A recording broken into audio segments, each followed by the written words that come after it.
Okay, thanks everyone. We're gonna get started now. My name is Aaron Mertz, and I'm gonna unmute my collaborator. Let's see.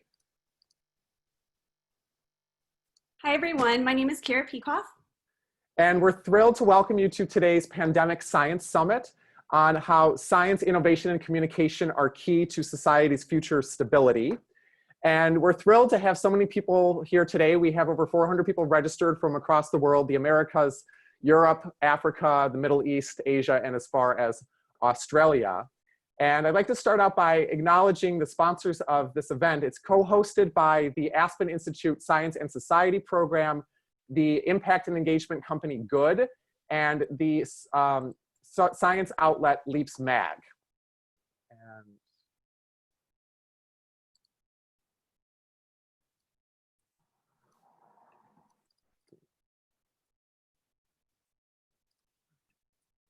And we'd like to start out by acknowledging our sponsors of our two programs who make our work possible. We're so grateful to them for the support of our work.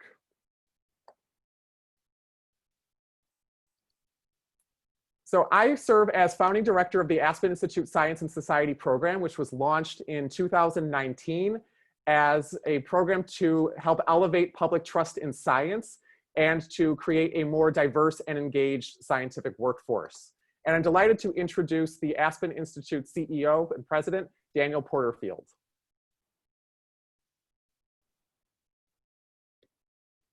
Thank you, Aaron, for that introduction, and to all of you for joining. The mission of the Aspen Institute is to create, in partnership with others, or help create a free, just, and equitable society. And scientific thought and effective communication of science in the public space is essential to that mission. And I think, as we all know, that is so critical for the world we live in today. Maybe it didn't take a pandemic to teach us that, but now the pandemic has made it ever more clear how powerfully important this theme is.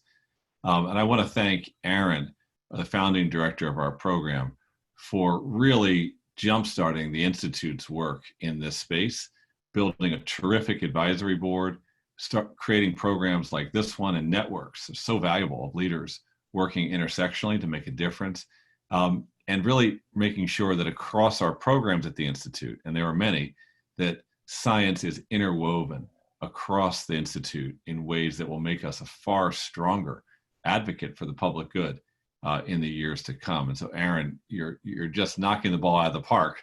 So thank you so much. I do want to put in a plug for all of you that you might consider joining for free the Aspen Institute's Ideas Festival virtual. We had to postpone having it in person from June 28th to July 2nd. Totally free, available to all. And we have some great scientific leaders who will be speaking, including Tony Fauci and one or two, Brian Greene, and one or two others you'll hear about when we're allowed to announce them. And Aaron's plays a big role in helping us weave science through all of our programming. So on that note, let me just say, I hope you have a great convening. It's now my pleasure to introduce Max Shore, who's the CEO of Good. Hi, everyone. Thank you, Dan, for that nice introduction. And here at Good and Upworthy, we believe that science is a force for good in the world, and that this is more important now than ever. We're doing work this year with the United Nations and commemorating the 75th anniversary of the UN.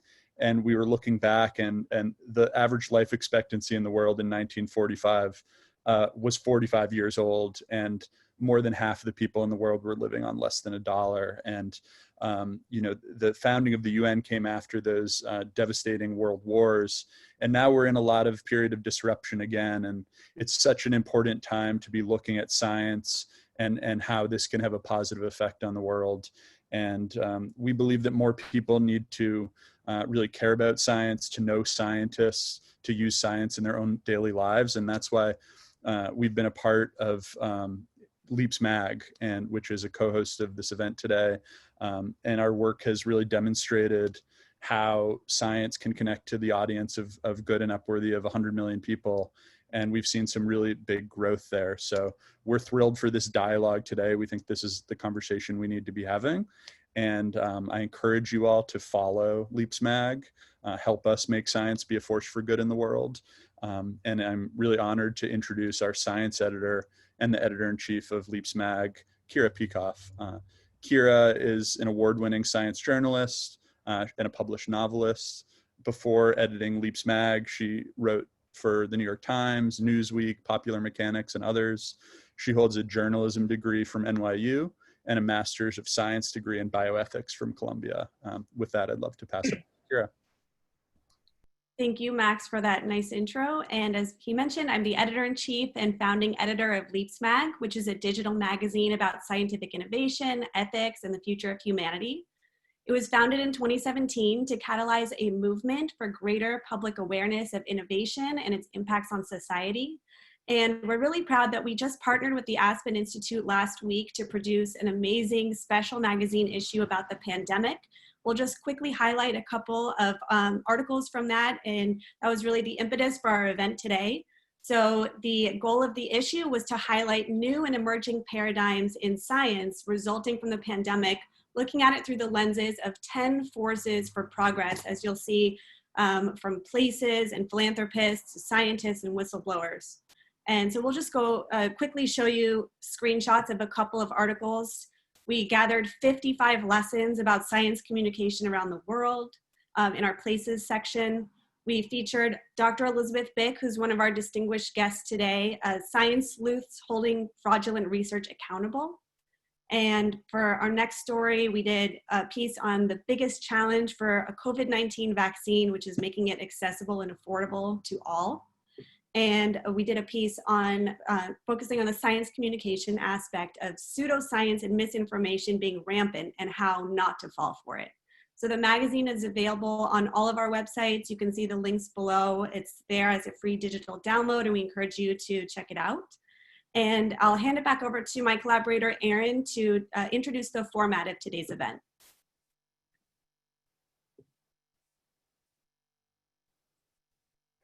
Thank you, Kira. We're really excited about this format that we hope will be an innovative way to create dialogue synergistically across different perspectives, different parts of the world, different kinds of organizations. And we're structuring it as 5 paired conversations that I'll pull up here on the slide with our distinguished guests. Each pairing will have 8 minutes with a lead-off question, and then the two will engage in dialogue. And I will ring a chime after 7 minutes and 30 seconds, indicating that we have about 30 seconds left so that the conversation can wrap up. And then one participant will stay, and then the next one will join, and we'll continue with the second conversation and the third, all the way back round robin, back to our first participant. So with that said, I'd love to introduce our first 2 speakers in conversation. Peggy Oti-Boateng is the director of the Division of Science Policy and Capacity Building in the Natural Sciences sector in UNESCO, Paris, leading the global initiative on UNESCO's open science communication. She's a former academic and a scientist with over 35 years of experience in science, technology, policy systems, and higher education in STEM. And she'll be speaking with Christopher Bailey. He's the Arts and Health Lead at the World Health Organization in Geneva, Switzerland, educated at Columbia and Oxford universities, as well as the American Academy of Dramatic Arts. Bailey, throughout his career, has balanced a pursuit of the arts, health sciences, and development, working from villages to the global scale. Hello. Hi, Peggy. It's good to meet you. Greetings from Geneva. We're neighbors. I can see you over the horizon, yes. Over the Alps. So the question to kick us off here is, what should the international community prioritize to recover better from the pandemic? And has COVID-19 changed your views on cooperation between countries? Thank you very much, Christopher. Yes, we, really well and truly neighbors, and we have quite a lot in common. COVID has reinforced the need for international collaboration, particularly within the sciences. UNESCO, was formulated, created on the mandate of building peace in the minds of young men and women in education, science, and culture. And it's even more relevant now than ever before. We have seen COVID even bringing us together, even better now than ever before for scientific collaboration. And also bringing home to us the importance of science for policy and science for society, to bring the link between science, policy, and society. It has also brought us a wake-up call to be able to address science and provide solutions which are efficient. And we saw it, the countries who were efficient and smart and quick and transparent and use their scientific communities were able to manage this better than anybody else.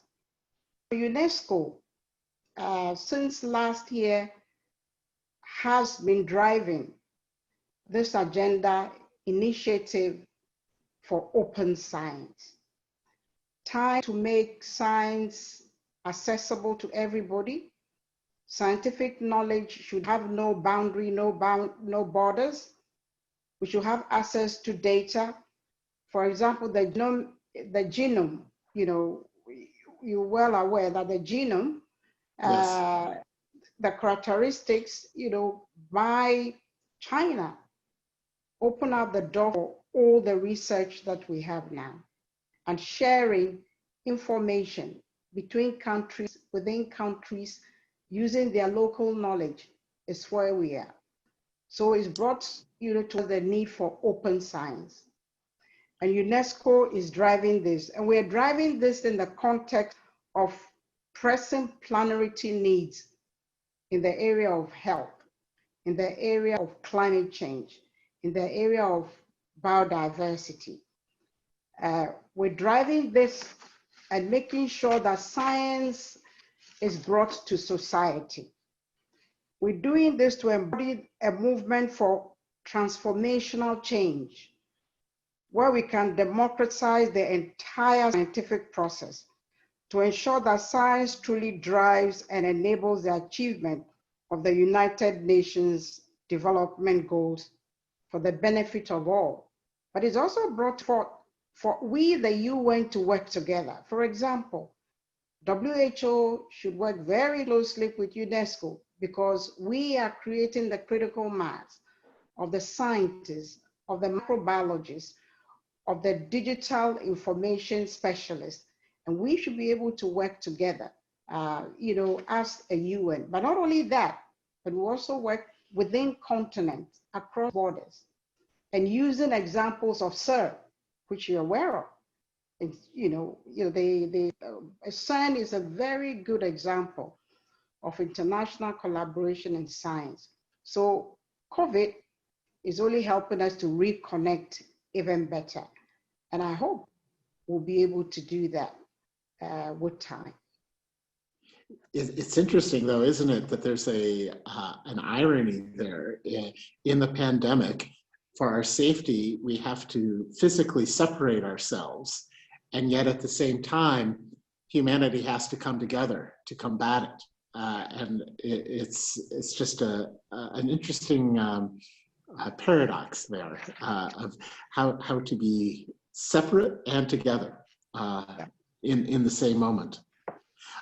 When you talk about the collaboration on science, I mean, obviously, one of the first things that comes to mind, in my mind, is the race for a vaccine for COVID-19 and wanting to ensure that once that vaccine is discovered, it is available to everybody, because by definition, a pandemic affects everyone in the world. So, and one of the things that this virus has taught us is that we are truly all in this together.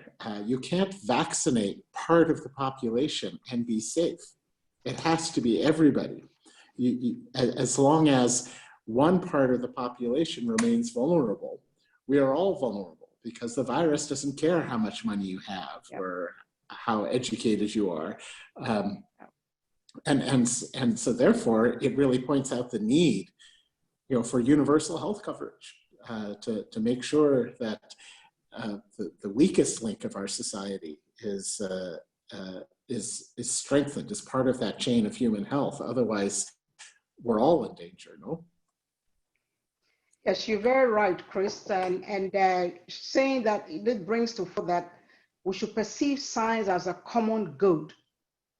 That's right, a public good. Common good. Science should be a common good for That's all. right. We know That's right. others invest even more in science, but that is why we should bring the North together with the South, the haves and the have-not. Because like you rightly said, COVID has shown that there's no political boundary to it. It's not women or men, and it's not poor or rich. It's for everybody. So really, you're right. We need to work together.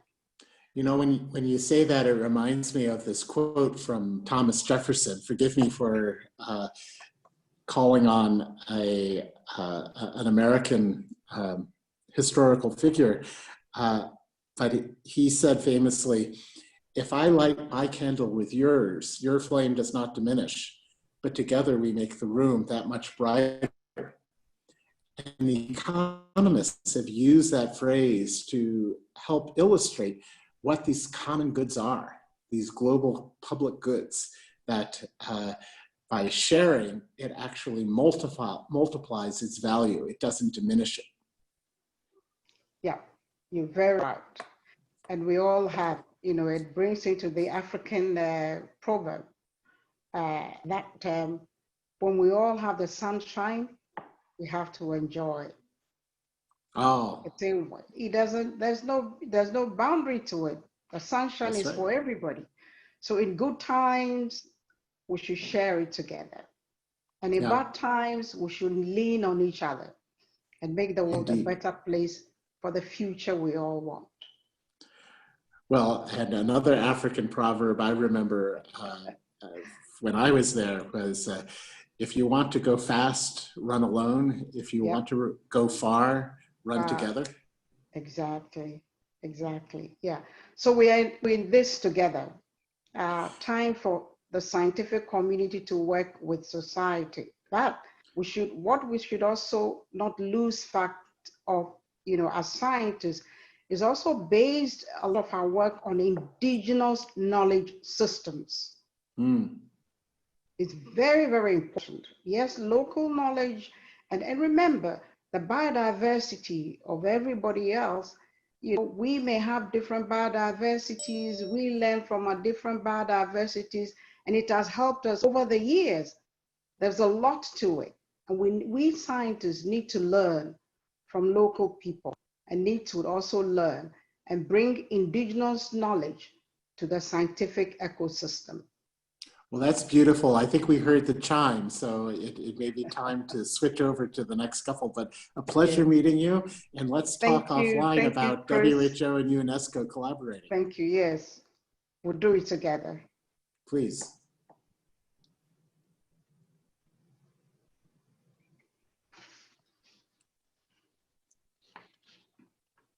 Yes. Okay.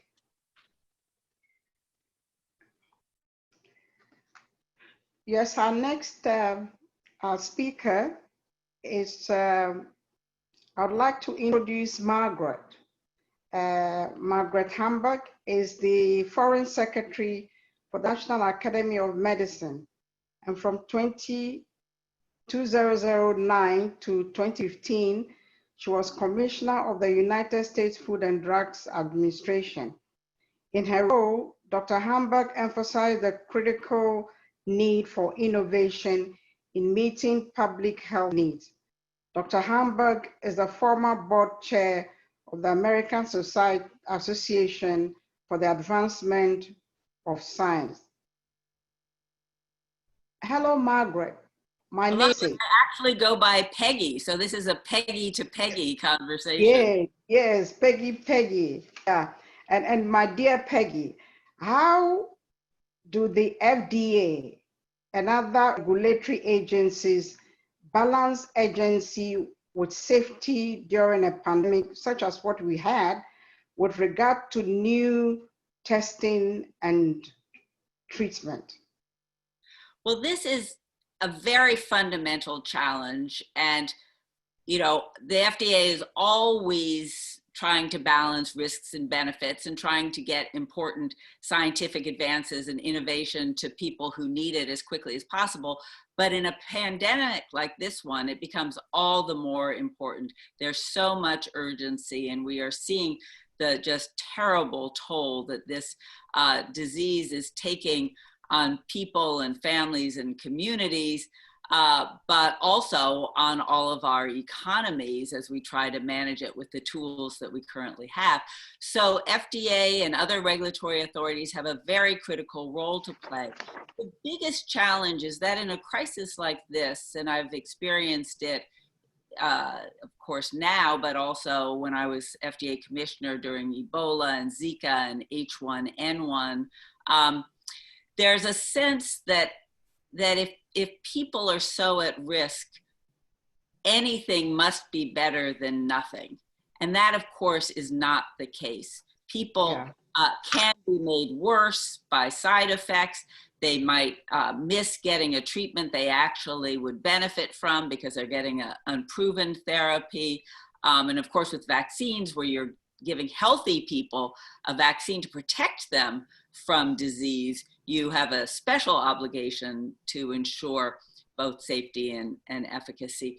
So finding the right balance and really ensuring that the right studies get done to really know what works and what doesn't, at what dose, and for which subpopulations of people perhaps, is absolutely crucial. But to find ways to do it as quickly as possible, to break down unnecessary barriers when you can, to apply the best science and technology to both the drug development process and the review process, of course. And importantly, you were talking about scientific collaboration internationally before. It's crucial that regulatory authorities work together in a crisis like this so that processes can be aligned and harmonized to the greatest degree possible, so that as a product gets developed, it doesn't have to go through multiple different regulatory reviews, et cetera, and so that the best possible science can be brought to bear on the regulatory process. So it's very challenging, and in this country, we've been struggling with some of these issues where we've seen hope and wishful thinking driving decision-making in some instances around access to products. Hydroxychloroquine and chloroquine is what I'm thinking about there predominantly. But in the end of the day, it doesn't serve anyone well. We really do need to find ways to move as quickly as possible to balance risks and benefits, understanding that this is a terrible disease with deadly consequences, both in terms of mortality and morbidity, but also on the economic disruption that it's caused. We need to get things out there, but we also don't want to put people at unnecessary risk and provide false hope. So it's a challenging time. And the other issue I'll just mention quickly is, since we're taking an international perspective and you so embody international science, some countries like the United States have a long tradition of doing clinical trials and a cadre of principal investigators to do those clinical trials and clinical trial networks, et cetera. What we found during Ebola and what we're seeing now is that we all really have an obligation to help build some of that technical capacity and provide resources to undertake trials where the disease is, so that everyone can benefit, so we can get the answers we need. And also, again, it's an investment for the future, because by building that capacity and training, we will be better prepared for both routine needs and the next pandemic. Yes, thank you, Margaret. And this brings me to the issue of open data. How do we make this available to everybody to use? you just talked about Ebola, but I just came out from African Union meeting, and they say a lot of the Ebola data was taken away. They didn't share it. There was no repository for access to this data. How do you balance between regulatory as well as access to this kind of data for public good? Yeah, well, certainly there's regulatory data that has been viewed as commercial confidential, and in certain contexts that's important. But in a crisis like this, we really need to open things up, to share information, and really make sure that we are building on existing knowledge, and not repeating work that's already been done, going down dead ends, et cetera. And, the importance of collaboration, I think, has really been underscored in the response to this novel coronavirus. I frankly have never seen, and I find it quite inspiring, the kind of galvanization of the scientific community in response to this unfolding disease pandemic. Really, since the time that the first reports came out of China and the Chinese scientists posted the genome in early January, scientists have been working across disciplines, across sectors, government, academia, and industry, and across borders, to really try to advance our medical tools to deal with this disease in ways that I hope can persist even after this crisis has passed. There's been an openness and a sharing as we are moving some of these medical product candidates, drugs and vaccines into human studies. We're seeing innovative clinical trial designs that actually are testing different drugs or vaccines from different companies against each other using a common placebo arm, which enables us to learn more quickly, and it makes better use of available resources, and will make a difference.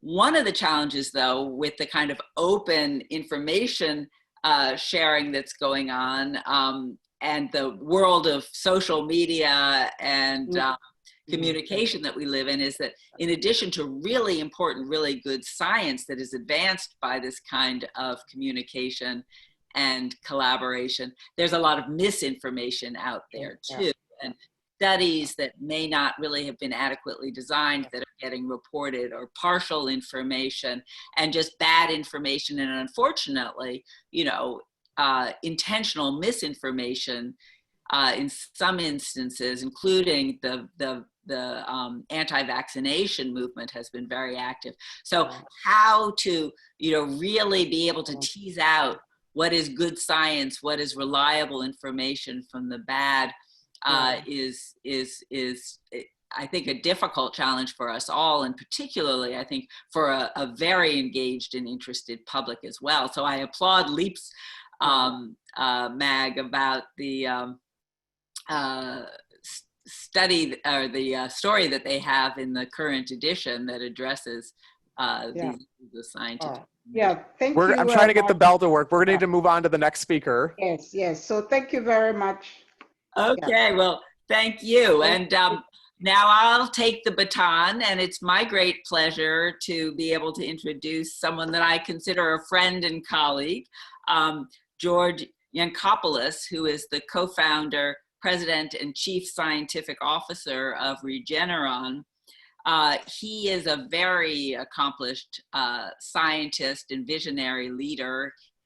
He has more than 100 patents to his name, and at Regeneron, he has really helped as the lead inventor and drug developer since its inception more than 30 years ago, which I hadn't realized that it had been around so long. And really, he is one of the most accomplished drug discoverers in history, and not surprisingly, he and Regeneron are at the cutting edge of the response to COVID-19, and have a number of products under development. In particular, there's been a lot of attention on a so-called anti-COVID cocktail, which is a antibody therapeutic that is being developed and is moving very rapidly. And I thought I might begin by just asking you to give us an update on that, your assessment of the prospects for successfully moving forward and the time frame that we might be able to look to. Well, thanks, Peggy. Thanks for all those kind words in the intro. Before I get to that, I do want to reemphasize some of the comments that you made in particular. I do think that this is an unprecedented time for collaboration and partnership throughout the ecosystem. And like you said, we all hope that it can continue in this way. I also think, though, it's also a time where we see some of the problems. I'm not going to really spend much time talking about it, but we got involved with one of the big repurposed drug stories with these IL-6 inhibitors. We have our own drug. We embarked on a whole series of very large studies and so forth.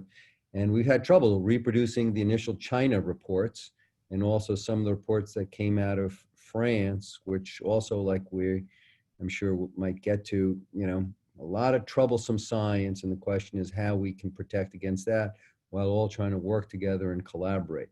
But one story that you were just asking about that we are excited about is the antibody approach. That's not a repurposed approach. It's a specifically designed approach to target this particular virus.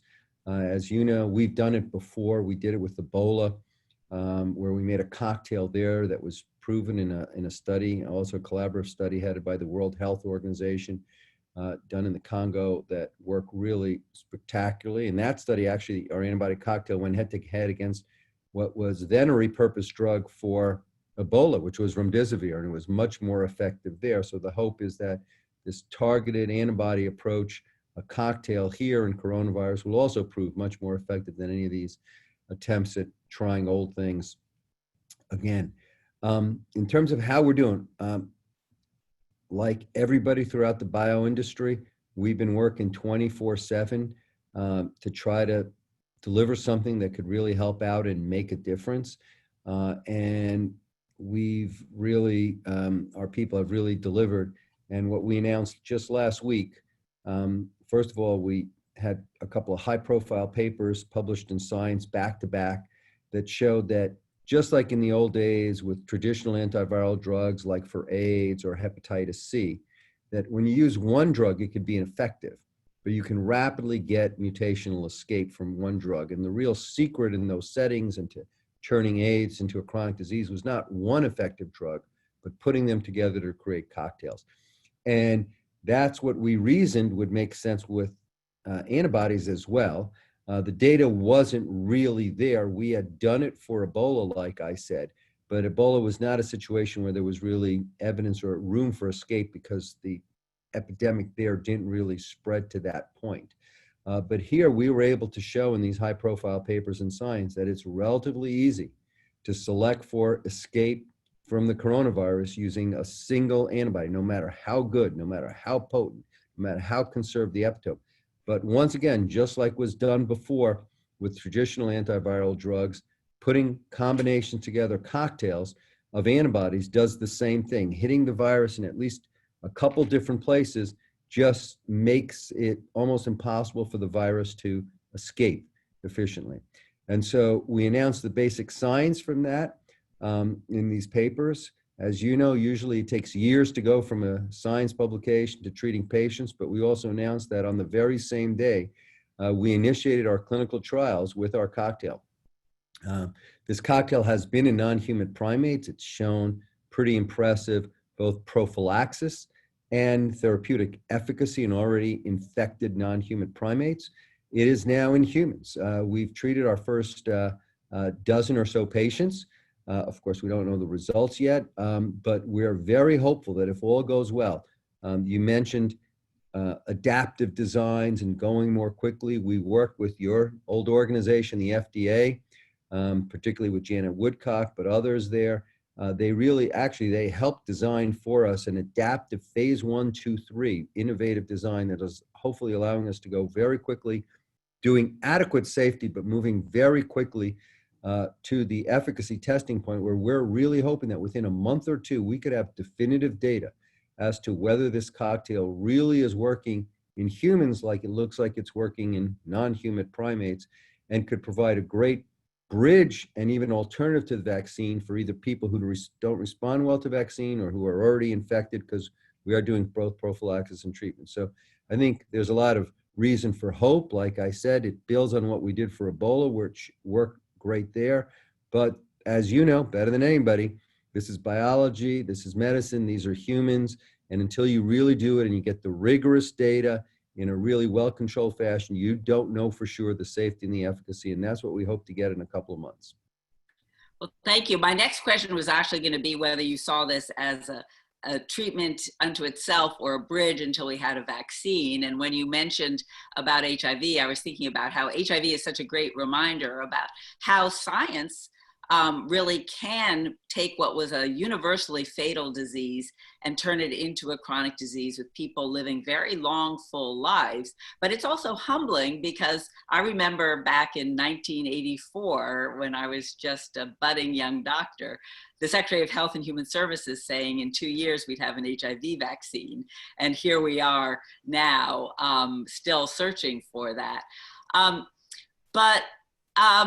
You know, when you think about getting the most value for this exciting product, should it continue to evolve the way you hope, how do you see this, going back to the international issue, being a product that will really be accessible and available in a widespread way? It's not an easy product to develop and administer. Lots, of course, we still don't know about all of the specifics of how long, how durable the effect will be. But also, you know, is it something that is really going to require a more sophisticated health system for use, or is it something that we can start to think about, you know, wider spread distribution to all the very different places that need to manage COVID? Well, I think this is why we still need a vaccine, exactly for these reasons. We all believe and hope and imagine we get a safe and effective vaccine that can treat billions. What we're talking about, we have the capacity to be treating hundreds of thousands of people based on our manufacturing capacity a month. We're hoping to engage, and we're talking to a lot of big manufacturers, collaborators. So our approach, both for treatment and prophylaxis, might be addressable for millions, not the billions that we need. So the way we're imagining to be used is not to as a broad vaccination, but to either specifically treat the people who are infected, that we know that where they're infected, so that'll stop their spread. We've shown in the primates, it cuts down their viral production. So it'll hopefully prevent them from getting sick, stop their spread. But if we can then also target their immediate contacts, it's sort of like a ring vaccination approach. So it could be used in a very different way, as you said, but we have to build new systems, which people are trying to do. Right here in New York State, we're trying to do contact tracing, these sorts of things. The governor and his health commissioner are leading these sorts of efforts here in New York. If we can do those sorts of things, then I think something that can be geared towards millions might be able to help a much bigger population. But because there's not enough biomanufacturing capacity on the planet to make enough of this for everybody on the planet, we're not going to be able to use this like a vaccine. We're going to still need vaccines. But if we come up with new ways of deploying this new weapon, it may still, I think, make a huge difference, either before a vaccine or in parallel with a vaccine, depending on how effective the vaccine is. If it's only effective in, you know, like a flu vaccine, where maybe it's 50% effective, there's still going to be a need for a therapeutic like this that can really shut the virus down, either in the infected person or in their direct contacts, like in a nursing home or something like that. Right. Well, it's very exciting. Thank you, Dr. Yancopoulos and Dr. Hamburg. We're going to have to move on to the next conversation now. Great. Okay. So I guess it's up to me to introduce Elisabeth Bik, who is a Dutch microbiologist living in California, and she's worked for 15 years at Stanford University. Since 2019, she has been a science integrity volunteer and occasional consultant who scans the biomedical literature for images or other data of concern. And Nature magazine recently said her observations are among the most revered, but also among the most feared in science.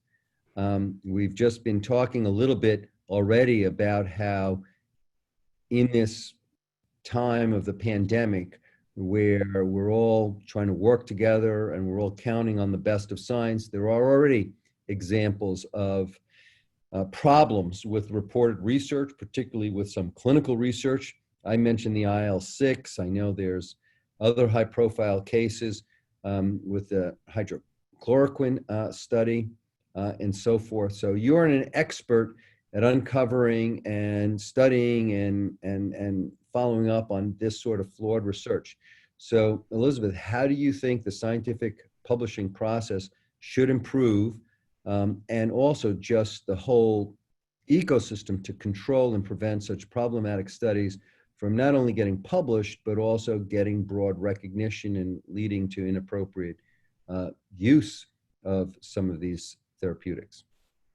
Thanks, George. That's a very complex question, and I think in these times where we're living in a pandemic, we all want very rapid answers, and we want scientists to come up with a great drug or a great vaccine within weeks after a pandemic started. But as you already touched upon, good science takes a lot of time. And you cannot, just like in the movies, come up with a vaccine or a drug within weeks of a pandemic started. And I think that is sort of what maybe the general audience thinks how science works, because we see that in movies, but real science just can take years to come up with a good product. So it's not just about design of the study or executing the study, so finding the right group of patients or the right randomization of patients to assign them to either a treatment group and a non-treatment group. But it's also after you have gotten all the results to write a paper in such a way that you carefully look at the problem from all sides and you cite the right literature. And this whole process of doing a study, but also scientific publishing, just takes a very long time. And normally in science publishing, that's a long process, because as the science journal needs to find editors, and then the editors need to find peer reviewers who will look at the study and criticize it.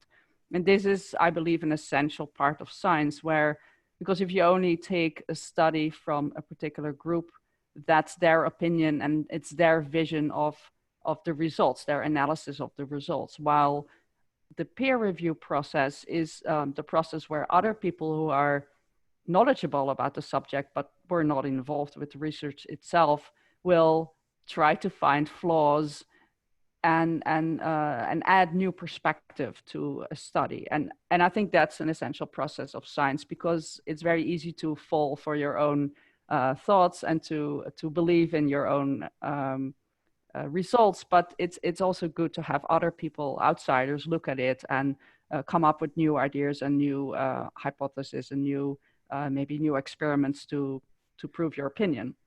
Well, so along these lines, I mean, like I mentioned one story that we're very familiar with. A lot of it now, the world is changing. There's so many more journals.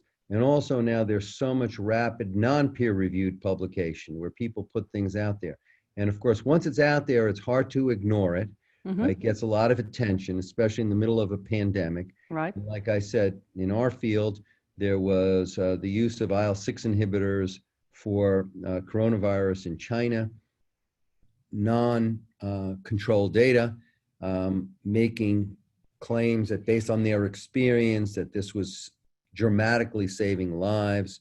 That was an example of a non-controlled study in a non-peer-reviewed way, okay? But then it resulted, I mean, what else could you do? So people like us and our counterparts at Roche, we engaged in large controlled studies that took a lot of time and effort, could have diverted us maybe from, maybe more of a focus on our antibody cocktail, not to say that we slowed that down, but we and hundreds of millions of dollars to pursue that, only to, and in the midst of that, there's a controlled study coming out of France that turns out was just as flawed, with IDMCs resigning and steering committees resigning because of the actions of some of the lead investigators there.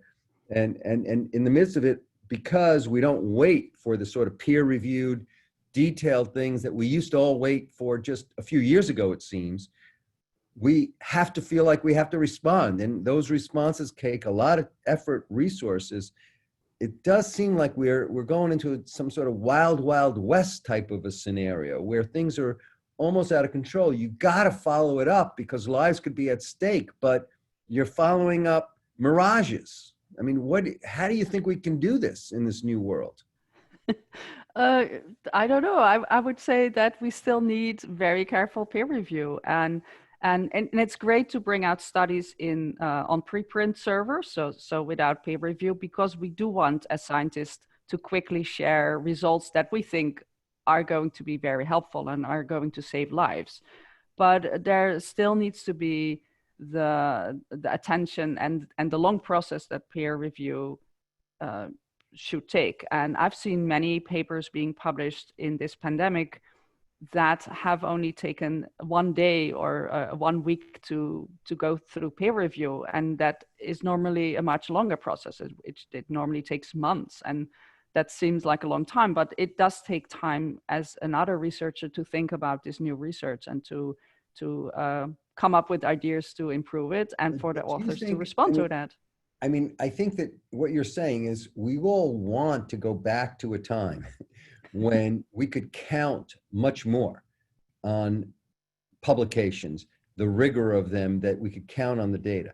But it's almost like if you put all the information out there, it's almost like having no information out there because there's no filter. You don't know what you can count on. And then people literally, like we did, we devote substantial efforts in our lives, not to mention the money and the resources, to follow up these stories that,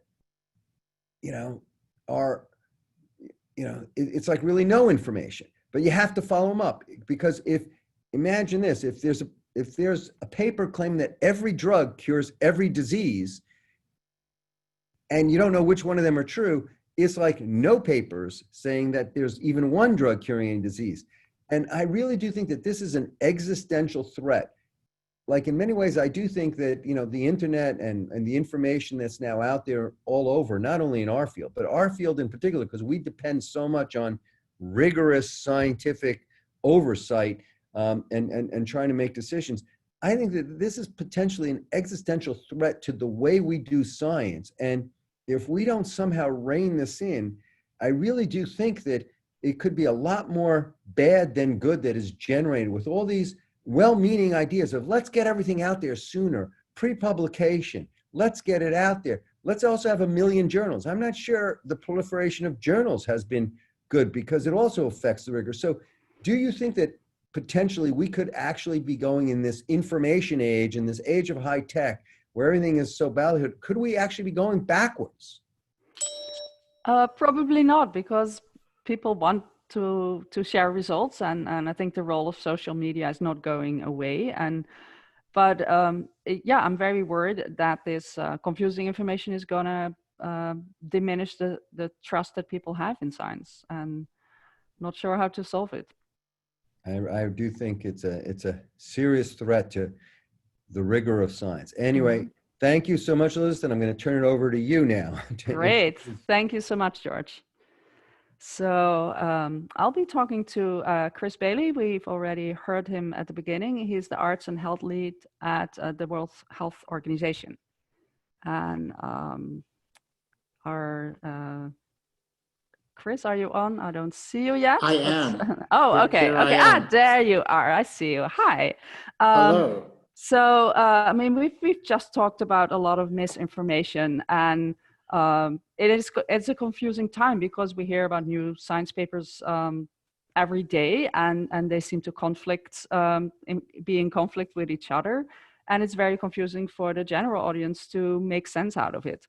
So how, with all this information, all this new information going around the world, how is the World Health Organization going to counteract this and provide resources for correct information?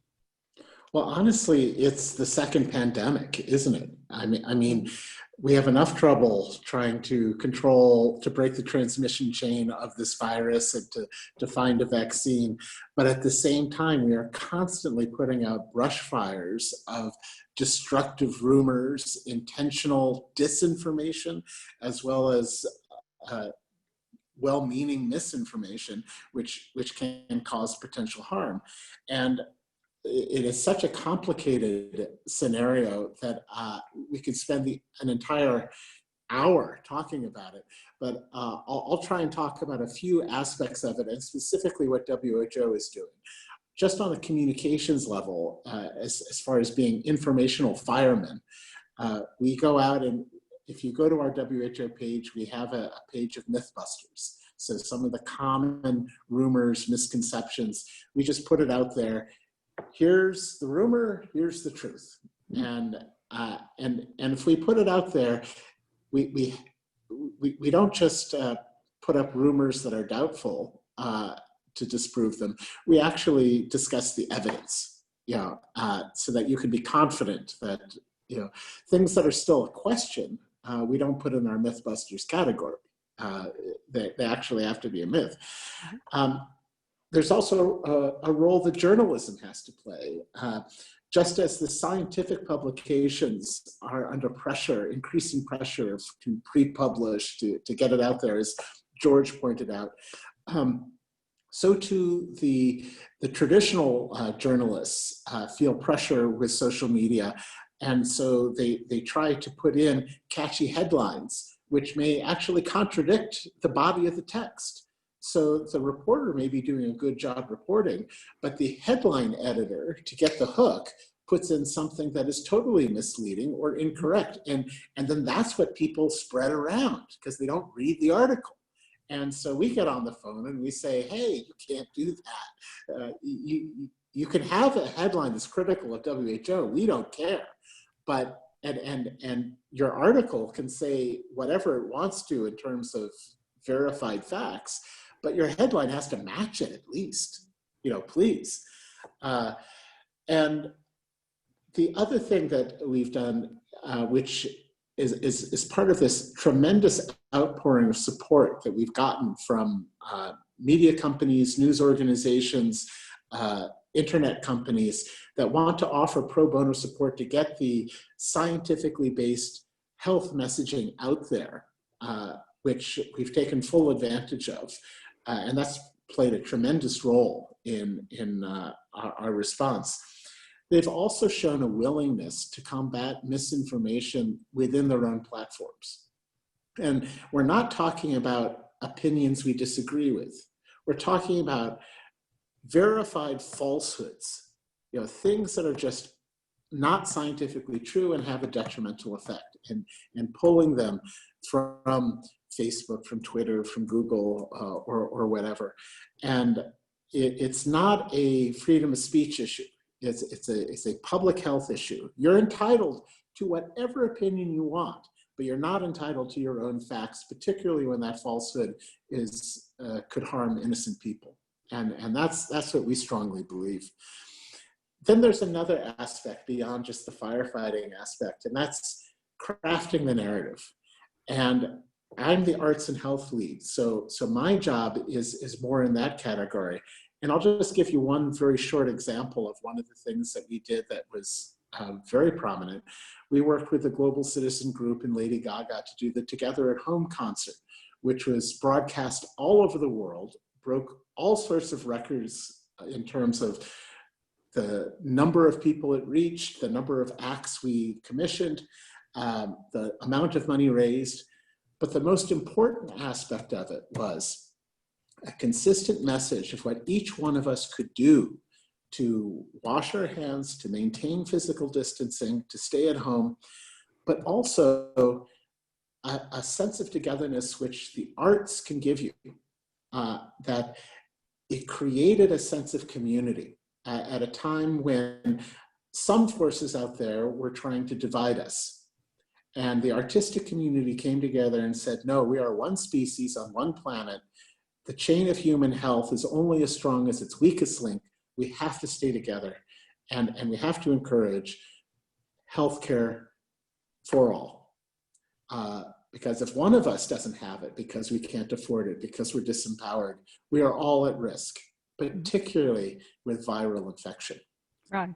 So that's the 10,000-foot answer to the question. Right.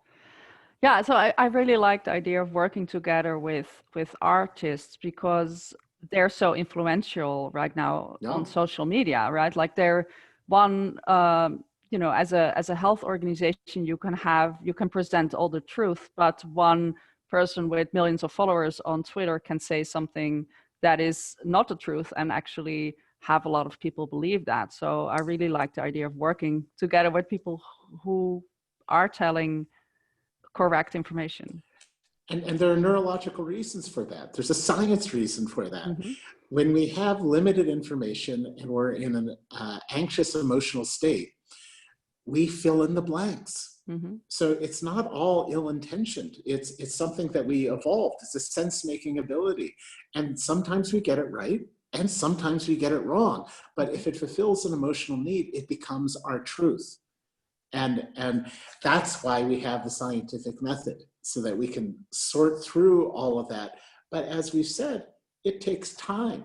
And at the beginning of a pandemic, there's the least amount of information and the greatest demand for it.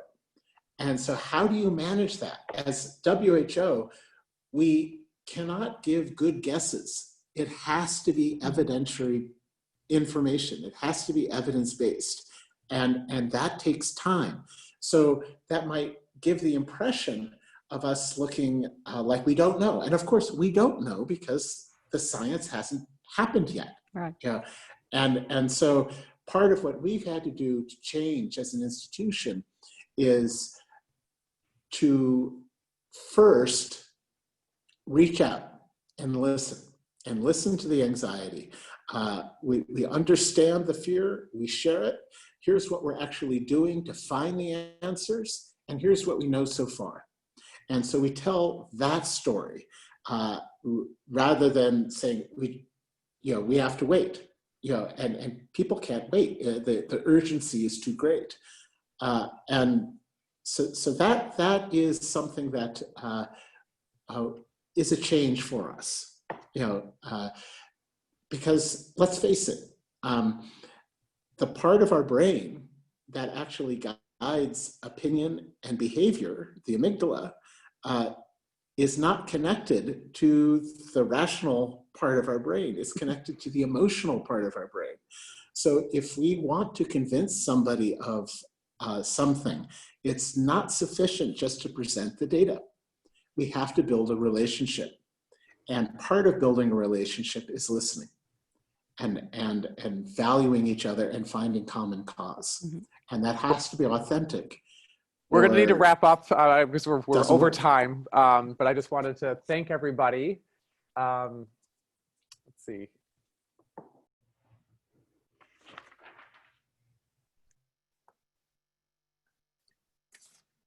Great. And bringing Kira back on.